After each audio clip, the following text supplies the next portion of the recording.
All right, we're going to talk about two things that can go together well: family and business. It can be a lot like peanut butter and chocolate, or in the pursuit of that legacy, we can cause division in the family. Let's talk about how we can avoid that. All right, grab your favorite mug. It's time for coffee with your retirement coach. Mixing business with family can be extremely rewarding, and today we're going to talk about just that. But we have to realize that one of the biggest threats is not setting clear boundaries, not having good communication. Speaking of some great communicators with unclear boundaries, I'm kidding. We got some great compliments this week about our coaches. There's great chemistry. There is a lot of good cutting up, but good content. And we're excited about having Randy, you and Nick with us today for the topic of family business, because not only is this something that you have helped a lot of families steward well and really kind of help them avoid some missteps and have a lot of the good practices in place that we're going to talk about today, but this is a personal story for you guys as well. It is. Yeah. You know, when I think about that, you know, just like a fingerprint, every one of these situations is slightly different.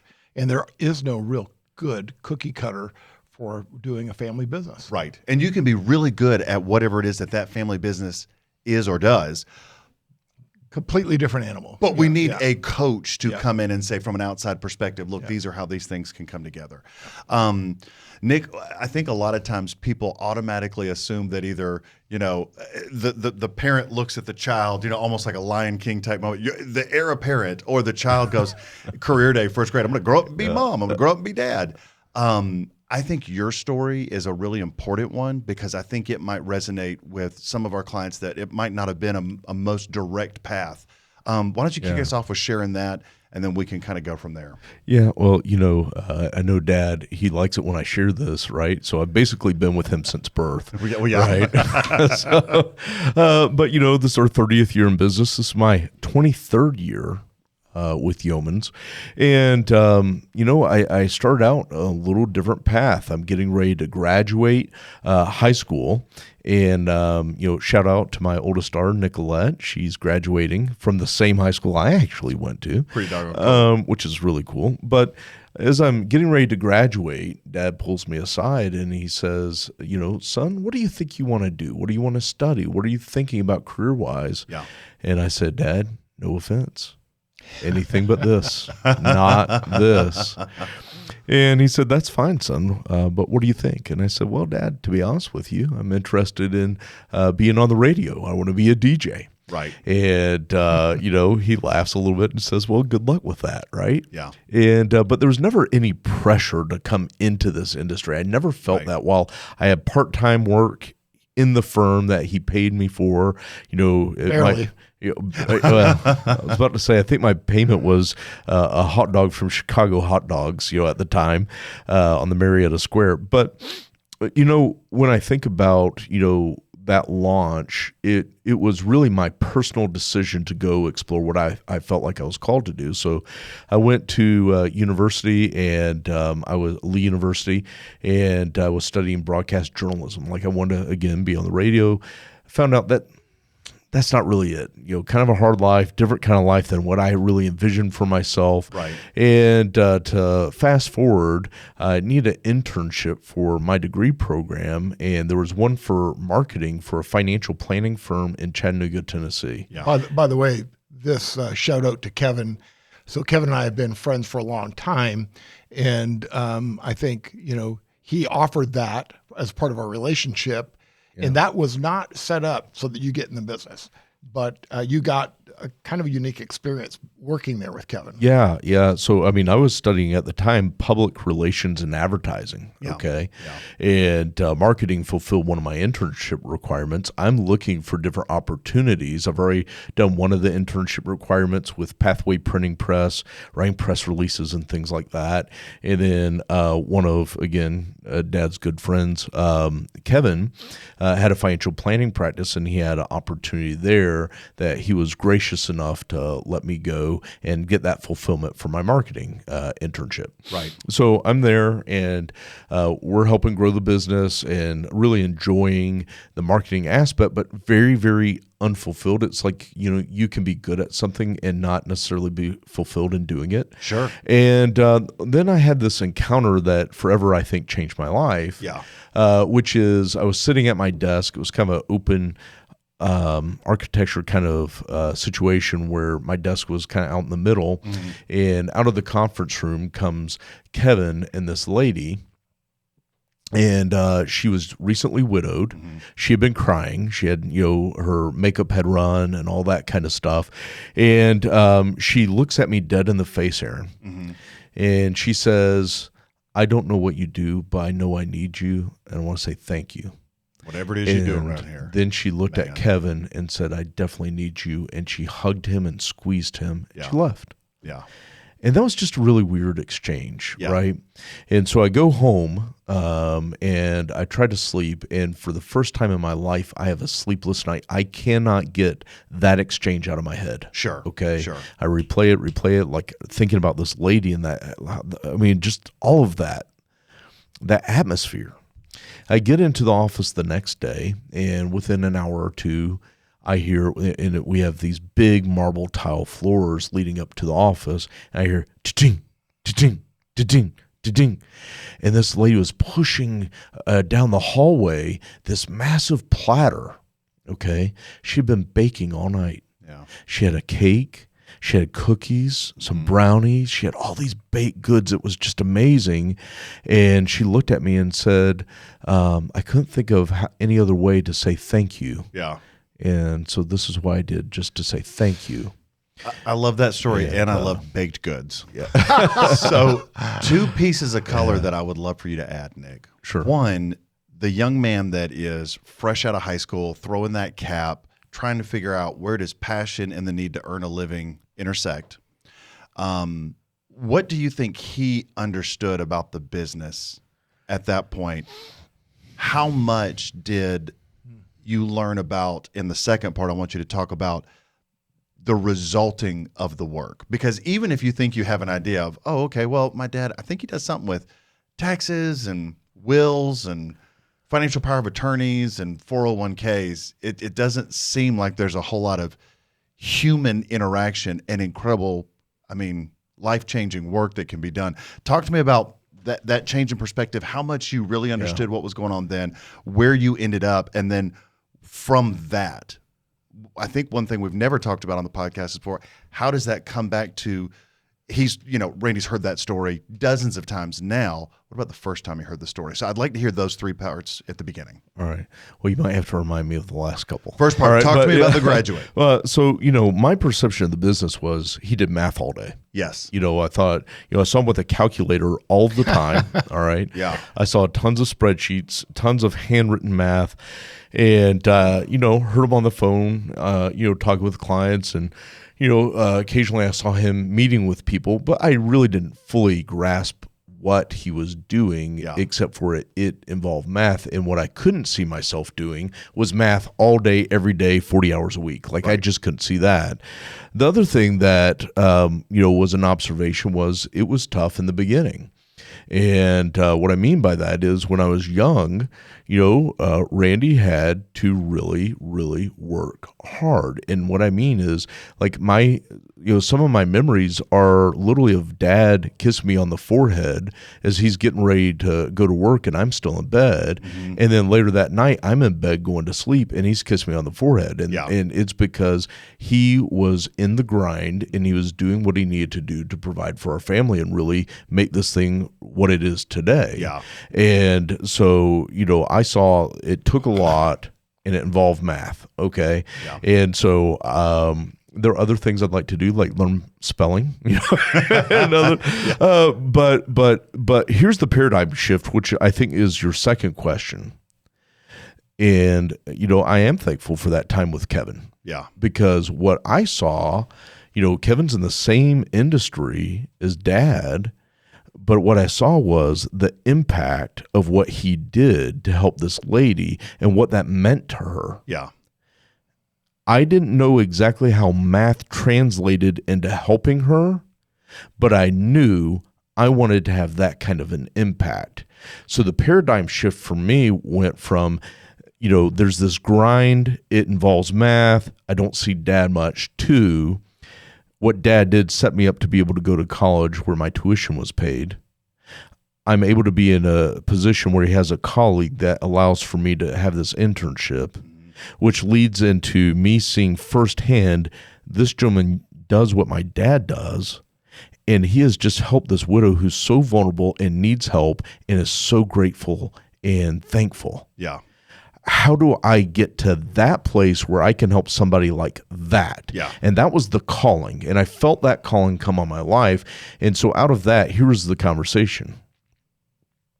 And I'm going to sum it up to the best of my memory exactly. Yeah. I know it was over the phone, okay?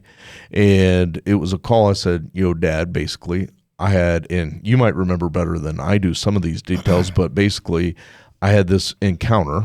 It was really interesting.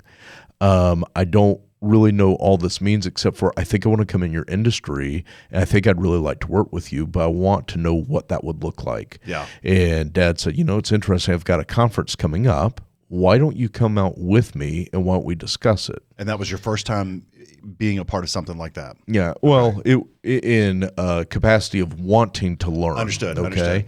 And so this conference was in Scottsdale, Arizona. It's held at a resort. It's a continuing education conference.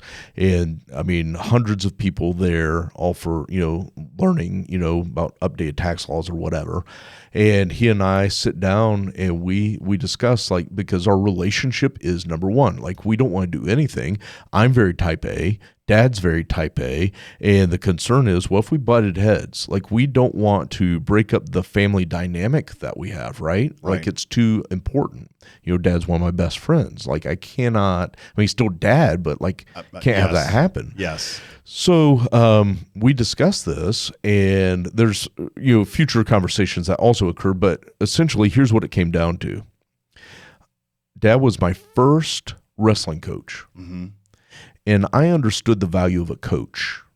My coaches have been some of my biggest mentors in my life to that point, my wrestling coach, Coach Haig, etc. And I knew how to submit to a coach that wanted me to win and wanted to show me how to win. Yeah. And the framing I took was, if I came into this business, I was going to look at him like my coach, and I was going to submit, and I was going to learn. I was going to grow because I knew he had my best interest. At that point in time, I didn't have any kind of vision of taking over the family business. It was, I just knew I wanted to have an impact. Yeah. Yeah. Which I think is one of the most addictive things of this business, being able to make that kind of impact. I agree. And there's a couple of things you said, I think, that are really key that are underneath the surface of what you said. And one of them is another conversation I had with Nick when I brought him in. And I asked him if he understood what nepotism meant. And I did this, and I want to there's two parts to this. One is that I wanted to make sure that he stood a chance to have a real impact in the business if this was his career. There's a high attrition level in this there's business. a super high attrition level. And he had to be treated like the lowest employee when he came aboard. Yeah. Because there's nothing worse to kill an industry or business than bringing somebody in who knows nothing, who's had no experience, and you move them up because of the family name. Right. So, And how much did you pay me? Do you remember, Randy? just above poverty. Just above poverty. That's right. And I told him, and Nick had said this before. I said, right now you don't know much, you're not worth much. Yeah. You know, so I'll pay you what you're worth. I'll pay you what you're Great worth. news. Yeah. Randy is really great at reminding you exactly where you're at. Yeah. But also, this is what we can get. But there's a second part of that, and I think one of the things I did is I gave Nick some direction in this coaching side. I wanted him to go out and meet people that needed our kinds of services without offering our services. And to Nick's credit, he is still one of the most coachable people I've ever worked with.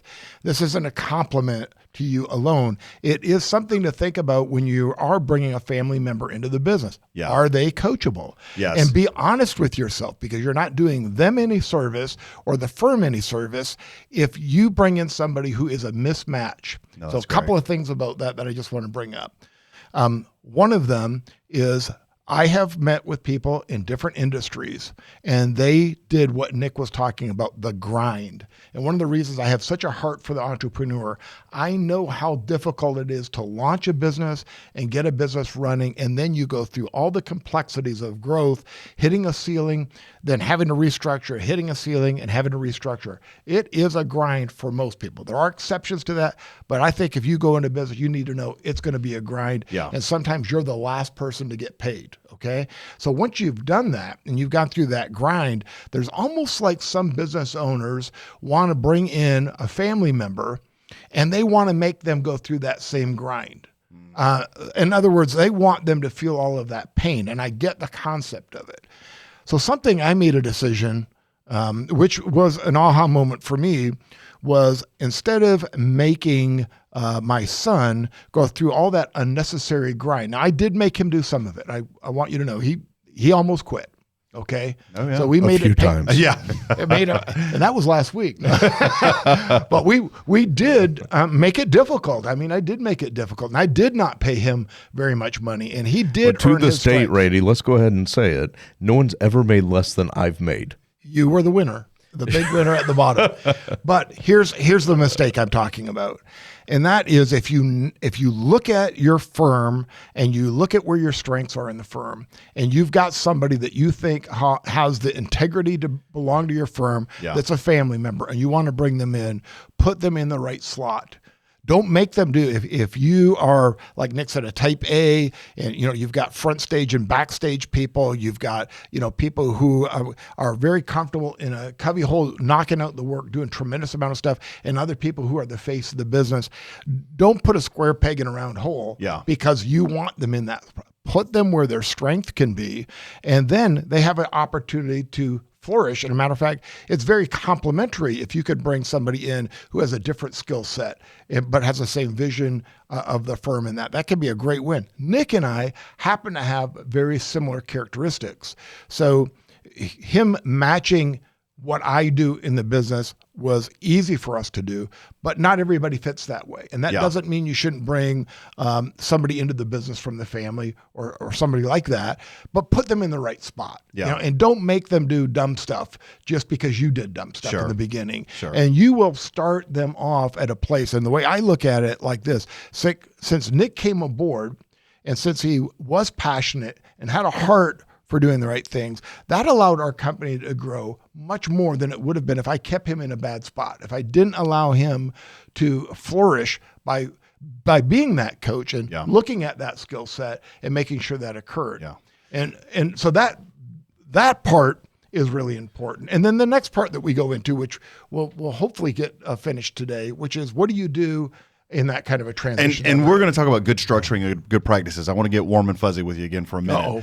I think one of the cool benefits to this is, and I want to find out if this changed your, and again, I know you didn't have a strategy because it wasn't the initial goal to enter into that.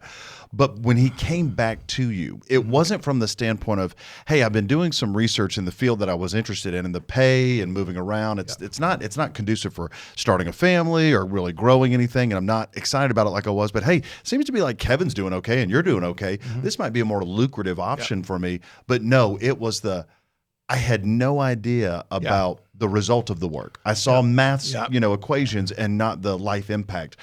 How did that make you feel as a dad? And then how did that affect how you chose to work on the integration? Well, again, having done some coaching, both with kids and in business, I think you have to recognize the gifts and the skills. So I knew he had that something that you need, like you can't. You either have that or you don't have it. And so I recognize that in him. But the worst thing you could do is to try to get somebody to do something they don't want to do. So he was attracted to it. Again, Nick said kind of a God moment. I think some of this was orchestrated. I mean, it was just, good timing. Another experience Nick had, which he didn't talk about, but I had him read, he had this idea of what wealth was. Had this idea of what money was. And I had him read Thomas Stanley's book, The Millionaire Next Door. And to his credit, because he is coachable, he consumed that, got all the terminology and concept. And I think another part that isn't mentioned yet is when he had that experience with Kevin in his office, prior to that, he had read that book and he was watching all of his friends make horrible financial decisions and have the wrong concepts and ideas of money. Yeah. So, I mean, that worked but your industry, you might be in the paper industry. Yeah. You know, you might be in technology, you might be in a different industry, but I think the principles that we're talking about are the same. But, you know, let's move more into what do you do structure-wise? Well, and Randy, we've worked with a lot of family businesses. I mean, a lot of small businesses, a lot of family businesses. And, you know, the thing is that the most critical factor of why you and I worked and why I think a lot of these family businesses really work is they've got two things going for them. One is respect. You know, that is one thing that I held high respect for you, and you treated me with a lot of dignity and respect. And having that just built our relationship, which I think allowed for the business to continue to grow. The second thing is communication. We allowed for each other in a respectful way always, but to communicate openly.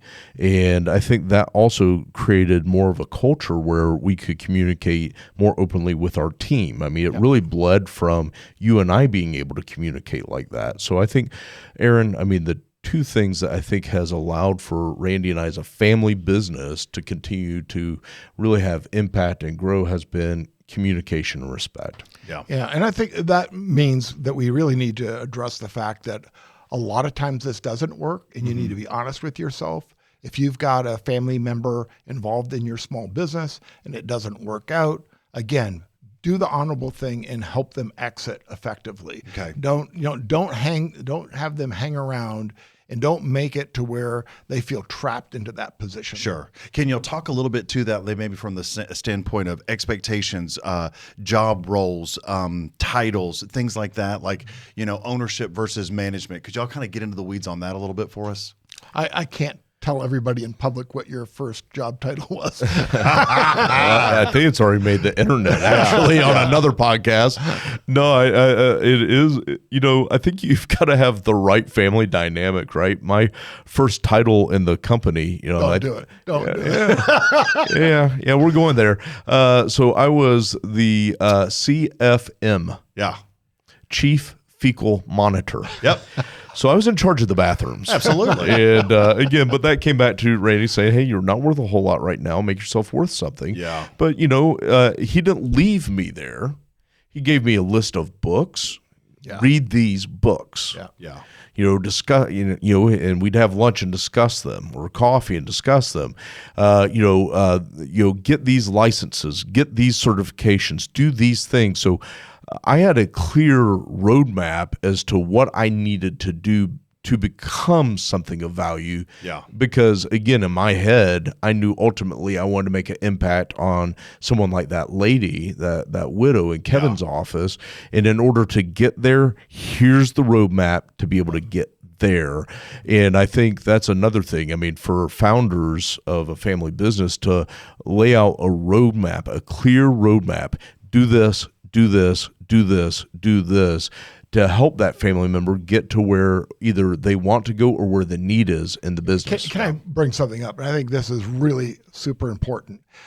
You can be the best widget maker, widget salesperson, widget distributor, etc., whatever it is that your business is.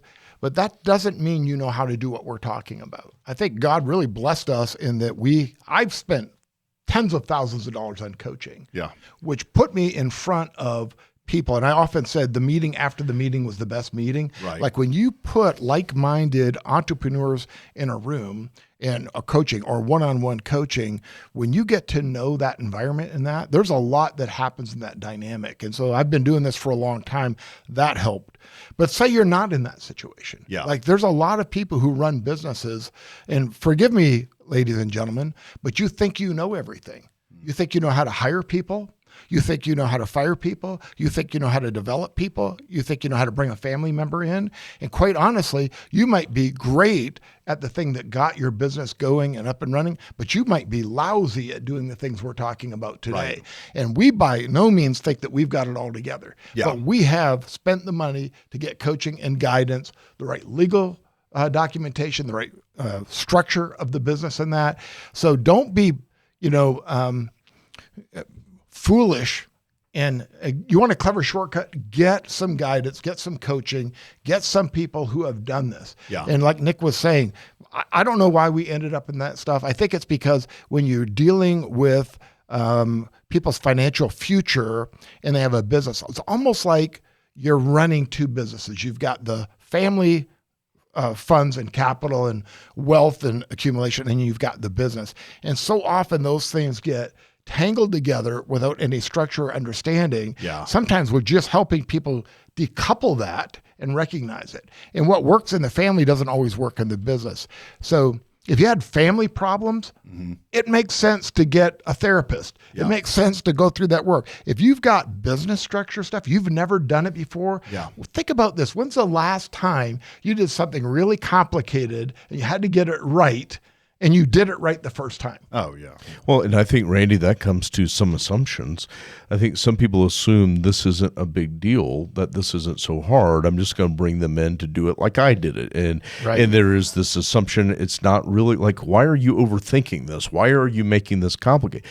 Because it is. You have different personalities. You've got different dreams, visions. At night when they're at home, they're thinking about the business one way. You might be thinking about it different. Having that structure and having, I think, a coach in your corner to be able to help guide those conversations, which are so important. What it's doing is setting you up for long-term success. Because if you don't have those important conversations, and my belief is if you don't have the guide, then you might end up going far, but in the wrong direction. Yep. And the course correction can be painful and expensive. Yeah. And so I'm just going to mention like the two types of business owners we've worked with. One of them respectfully listens to everything you do and they go do their own thing anyway. Right. Yeah. And Yeah. that's fine. It's their business, their money. They can do whatever they want. And the other one listens and takes action and takes it seriously and goes and does the work. And because it's a collaborative approach, first of all, like in our firm, where we're helping small businesses go through a succession plan change or bring in a new person or set up retirement benefits or all of those kind of key things, we have our own capacity. Like if it gets outside of our comfort zone, we've got a brain bank of CPAs, attorneys, and other professionals that we don't think we know it all. Right. We bring them in. What we know as a consulting firm and as a planning firm is we know that there's a problem. We can identify and see it, but that doesn't mean we know the solution. So that business owner that gets a little bit of information and goes out and does their own thing, wish them well and all that, that usually doesn't work. Yeah. It's that coachable spirit, that person who's willing to take advice. Yeah. And if for example, somebody hired us and they don't like the direction we're going or input, fire us and go get somebody else. Yeah. But don't do it on your own. I Right. think that's the big key. Yeah. It makes me think of a success story we had with a family business. And there were a lot of dynamics because they might be listeners. I'm going to change just enough. But, this is a pretty dynamic business, been around for over 20 years. The founder, him and his wife did a great job, established a lot of relationships with vendors in their industry, had lots of contracts. But, you do something for a long period of time because he did it for 15 years before he went on his own. He's been doing it for a long Not time. unusual either. Yeah. And, it's not as fun anymore. Okay. But he still, because of the lifestyle he had built for him and his family, still needed more economics than what they had put aside. And the next generation involved an in-law and one of their children. Okay. And so there's a dynamic there. Sometimes that's a little unusual, but certainly it can work. Yeah. Especially if they have two different giftings. And in this case, they did. Yeah. Okay. You had one visionary salesperson. You had somebody behind the scenes orchestrator. Leave me integrator. alone and let me do what I do. Okay. And so the challenge was the young next gen, they didn't have the resources to buy dad out. Okay. And dad couldn't fully just fund them, and just hold a note. Yep. So there need to be something. And what we were able to do is actually structure a 3-year plan where it was a combination of helping the young next gen get some resources, finding the right financial institution to come bridge the gap. Yep.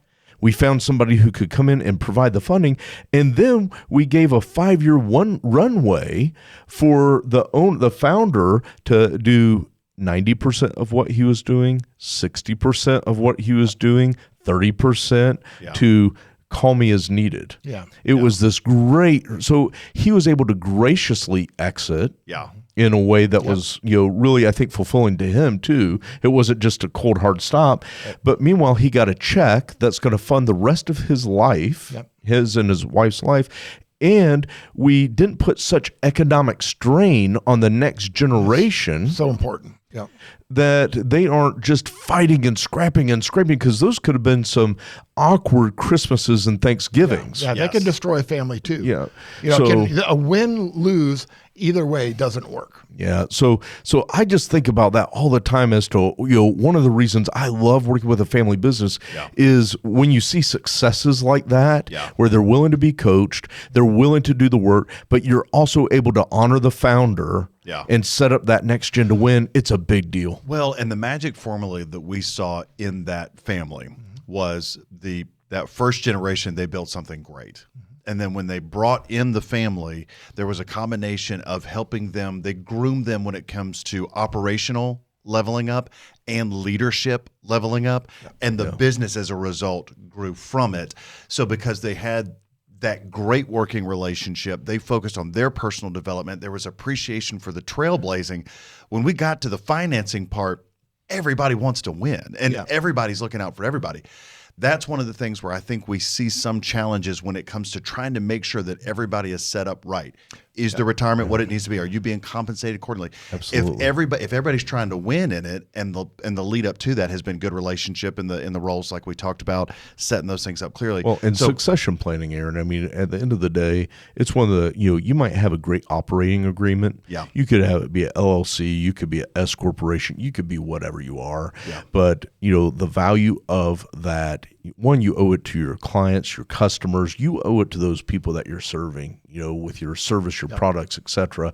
But two, also, you owe it to the team that you're giving that income, to give that stability to your employees and those team members that you've brought aboard to be on the journey with you. Yeah. And then to, identify, and maybe it's an internal transfer, maybe it's an external transfer, whatever that succession looks like, having the structure is so vital and crispy. Yeah, and I use the word crispy. I just want to throw that out there. It's important, but I was thinking crisp documents, having those right ironed out.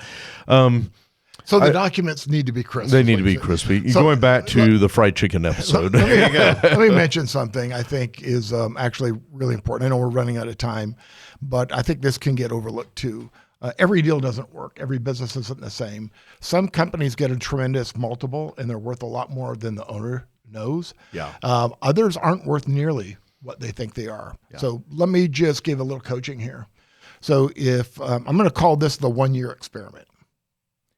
And what I want you to think about, if you're a business owner, you're listening to this episode right now, I want you to pretend like you went to the doctor and they gave you a diagnosis that said, basically, if you keep working, you're going to die. However, if you take a year off and you rest and relax, you're going to be able to come back in and you're going to have a great life and all's good. But that 1 year off could actually be a car accident. It could be a stroke. It could be all kinds of things. Mm-hmm. And what I want you to think about is, if that was you, if you're the business owner right now, and you got that diagnosis or you had that accident and you weren't going to be able to show up to work every day for the next year, what would have to be in place Yeah. in order for that company to still have value, for it to continue to grow. That's good. And if you don't have a plan that takes that into consideration, you're not ready. Yeah. And you need to be able to orchestrate your business in such a way that you've got things in place where it works whether you're there or not. Yeah. Now, if you have to be there, you actually are self-employed, but you don't have a business. Yeah. Okay? Yeah. But if you can be real. absent, and by the way, it was an interesting thing as I began to experiment and do things to find out that I wasn't as important to the business as I thought I was. But what I didn't realize is how valuable that was to the company, that I didn't have to be there for this thing to be successful. So some people who start the business who can't let go of the fact that they are, as Michael Gerber says, an entrepreneur, but really is, a technician suffering from an entrepreneur seizure, somebody who really is good at what they do, but they aren't good at running a business. And so some people who are hearing this, if you would take this experiment and you get some guidance and coach, your business could double or triple. Yeah. The main thing is the value of the business could double or triple. Yeah. So you've got to put that structure, and that might mean finding and plugging those right holes. And the second part of this that I think is important, because your buddy down the street sold his or her business a certain way, doesn't mean that's the right way or the way you should do it. Right. And what Nick and I have learned and discovered is there are opportunities within the marketplace for certain businesses to leverage their cash flow and do things that they never thought about. And that could really help with succession planning. But if that's not what you do every day, you don't even know those kind of opportunities You don't even know exist. your options. You don't know Yeah. that those options are there. So again, it may not be us, but somebody who really understands this part of the market plan, bringing in the right people. Yeah. Hopefully it's family members if you want them to be, but mainly the second part is structuring things in such a way that you actually have a business that isn't dependent on one person Yeah. or one client Yeah. in order to be successful, because we've seen that as well. Yeah. So anyway, Well, and the aftershocks of that, Randy, like after the deal's done, after the transaction, you got the coaching, so you had the right structure so that you could do, the transition, the sell, whatever it is you're doing. The final part of that story that we were just talking about with that family business was Aaron and I were meeting with them not long ago. And with great pride, when we asked how the business was doing, he said, it's better than when I was running it. yeah. Isn't that what you want? That's the best thing you with can great hear. pride, Yeah. with great pride. Yep. So two And, things that I want you to hit on before we keep moving and bring this thing to a close, like Randy said. Oftentimes people don't know what they don't know. So when we're talking about insurance, funding opportunities, can we hit on some things that if you are in this situation, you want to partner with a coach, but some things you might want to look into specifically that could be good tools, good resources for family business owners? By far, I don't think there's a second. You've got to have the right team. Yeah. You've got to have both the right team inside your business helping you run the business, and you've got to have that right outside team, the team of professionals that has your back, where the CPA is talking to the attorney, who's talking to the financial person, who's dealing with the bank, who's dealing with the insurance company. If you really, really want to win, you've got a team that is they're all looking for your best interest, and they're communicating with each other. And that's one of the things that our firm's done, I think, extremely well in the marketplace, is we've helped orchestrate teams. Yeah. And I've seen the value firsthand in our own practice, and I've seen it with a lot of the businesses we've consulted over time. Nice. Aaron, I'd add one thing to that, and that is structure, how your business is structured. A lot of people don't take advantage of the tax laws. They don't take advantage of the structure. They started one way and they had a little small business, and now they're a completely different business today. And for them to get the maximum benefit of the business, sometimes they have to rework how they're structured, rework their compensation, rework how the owner's paid, all kinds of things like that, where there are opportunities where basically at no cost to the client, money is being left on the table because of structure and taxes. So I think that's a really important part that gets overlooked.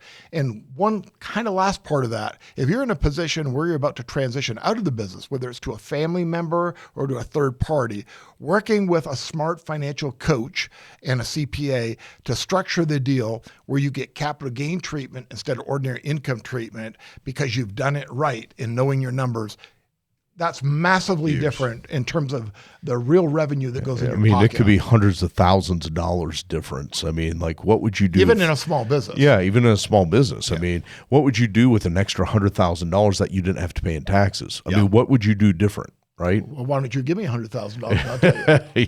I want to thank our coaches for what they've shared with us today. I think a lot of family businesses are going to have some great takeaways. Things like we have got to have good communication and respect if we're going to win as a family. We want to make sure that we've got clear structure and we're not running on assumptions.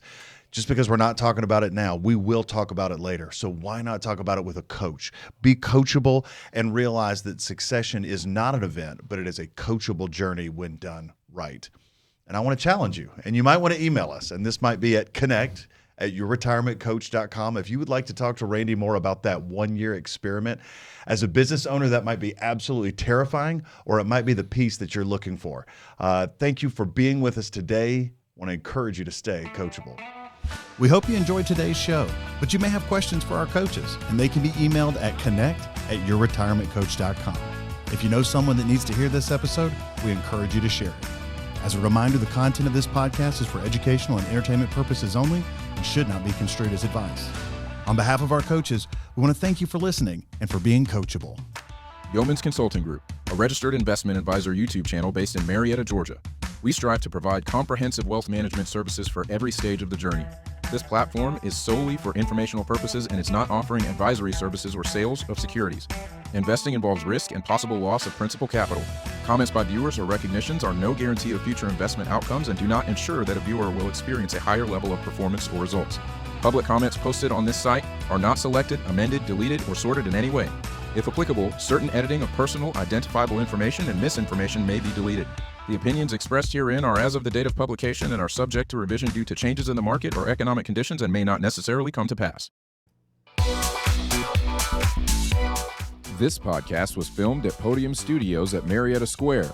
Grow your business with turnkey, professional quality podcasting, live streaming, and online events. Don't worry about editing. Don't worry about anything. Just come in and record. Learn more at thepodium.studio. Step up to the podium.